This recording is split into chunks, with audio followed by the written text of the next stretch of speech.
Okay, now we'll get to the important stuff. There's always something to worry about.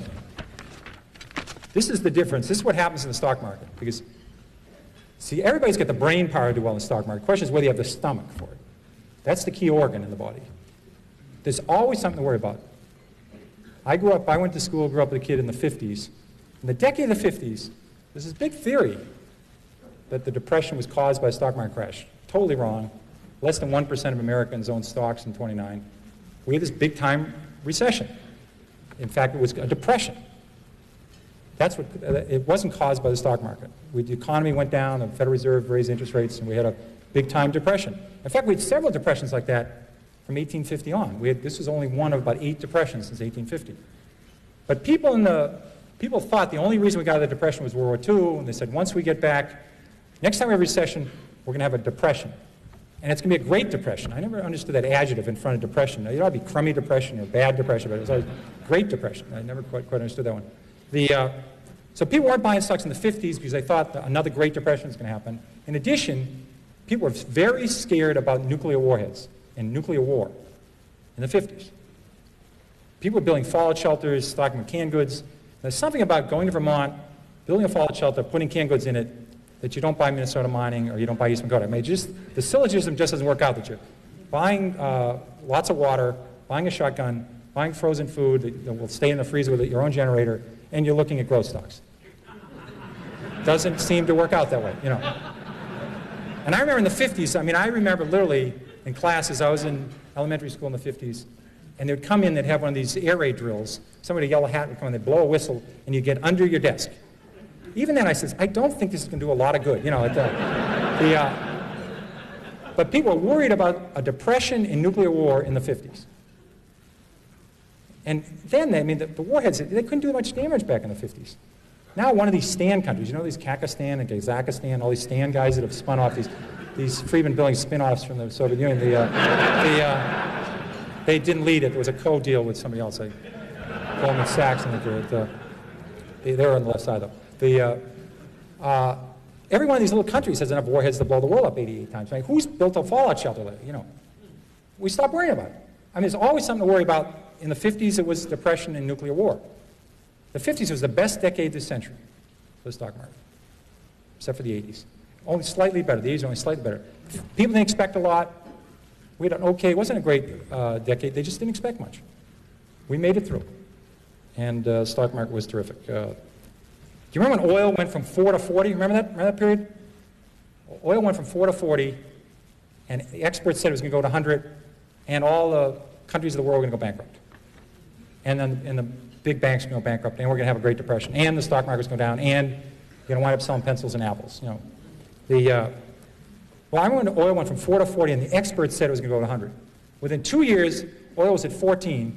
The experts, now much higher paid at this point, are saying it's going to go to 4, and we're going to have a depression. And people believed it again. You know, I remember when the money supply was growing too fast, and they said we're going to have a depression. Then it was growing too slow. We're going to have a depression. Remember the LDC debt? Remember the LDC debt? All the banks. Our banks are very smart. They lend all their net worth to Zimbabwe and Botswana and Botswana and all these countries, Chile, a lot of countries they can't pronounce. This is Chase Manhattan and Chemical that manufactures Hanover. These countries weren't doing so well. Then they were called undeveloped countries or less developed countries. Now you have to call them emerging countries. It's not politically correct to call anybody an undeveloped country.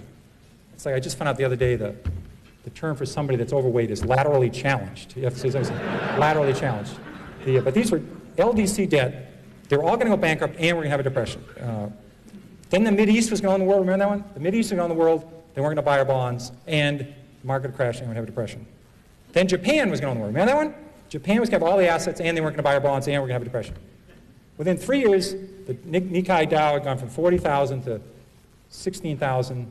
The banking system was in trouble, and people said Japan was going to collapse, and we're going to have a depression. People had, on their prayer list at the end of the day, they had eliminated crippled children and Mother Teresa, and they're praying for Japan.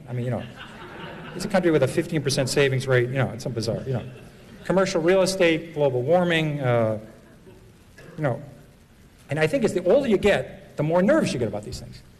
I think it's very valuable. I think while younger people are better investors is they're not worried. They haven't heard about all these crises.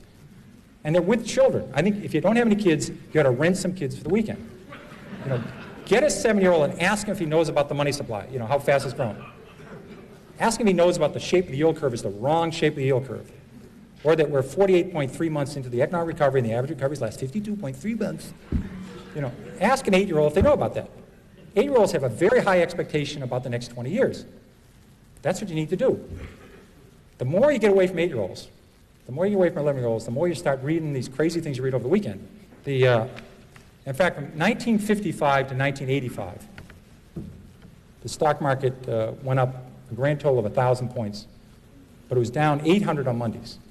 So it was therefore up 1,800 on non-Mondays. It wasn't an accident. The stock market went down. October the 19th, 87 was a Monday. People over the weekend become economists and portfolio strategists. You know.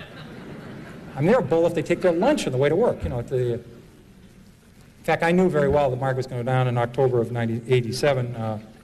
Dave Elson remembers that. It was my first vacation I was going to take in 6 years. And we decided to go to Ireland, and we stayed at all these little cottages and play golf. And I left on Thursday after the close of trade. The market was down 55 points, which wasn't a good start, but it was down 55 points. And we got over there, and because of the time zone, we were able to do what we wanted to do and get down to Cork, and called in the market was down about 118. And I said to Carolyn, if the market goes down on Monday, we better go back. But we're already here, so I'll also stay for the weekend. So as you know, the market went down 508 on Monday, so I flew home. Because my fund had gone, from 13 billion to 9 billion in 2 working days, and it was the trend here is not positive. Like I could do something about it, you know.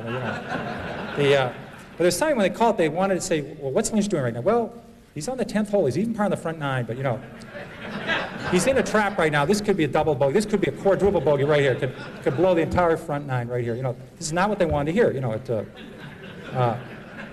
so I have no idea when the market's going to go down, and no idea when it's going to go up. I'm totally shocked. The market was 4,000 2.5 years ago. A little while ago, it's 8,000. I had no idea about this. Very surprising to me.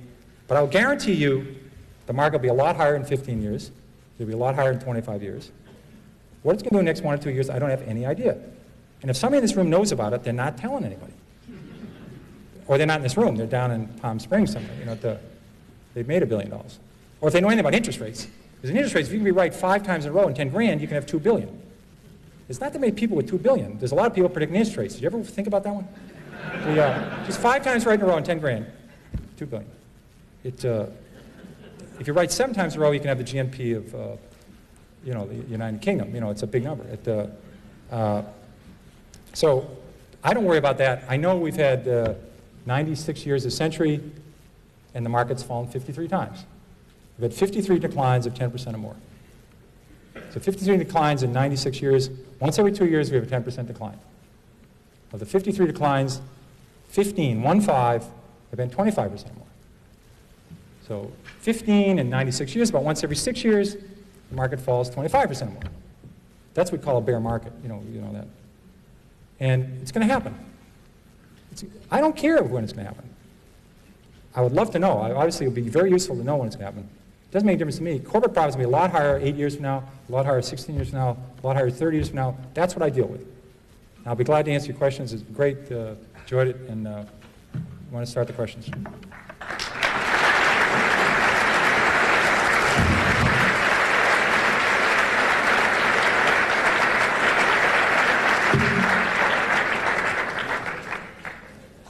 If they don't get the question, I'll read the calendar of offerings for Friedman Billings for the next month.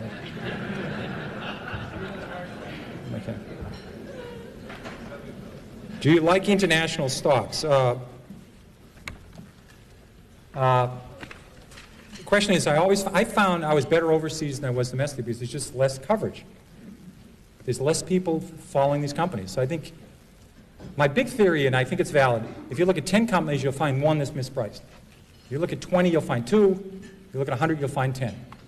The person that turns over the most rocks wins the game. Overseas, the numbers are much better. There's just not that much coverage. So I think international stocks are definitely worth looking at. When do you sell stocks? When you sell a stock is exactly the reason you buy it. You write down the reason you bought it. I bought Subaru. Subaru was a distributor. They didn't actually make the cars. I think it was Fuji Heavy Industries made the cars. They distributed Subarus in the United States. The stock was, I think the stock was 80. It was up from 6 to 80. I was a little late on this, but it didn't bother me, and I should never let that bother you. I didn't let it bother me.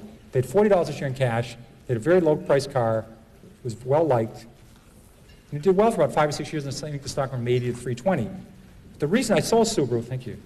The reason I sold Subaru is Hyundai came in with a low-cost car. Chrysler cut the price of the Omni Horizon. Ford came out with a low-priced car at the end. All of a sudden, the Subaru was no longer unique. So if the car's not a buy, the stock's not a buy. That's what you're looking for. The reason you buy a stock, you keep it posted. If the reason changes, you go on to something else.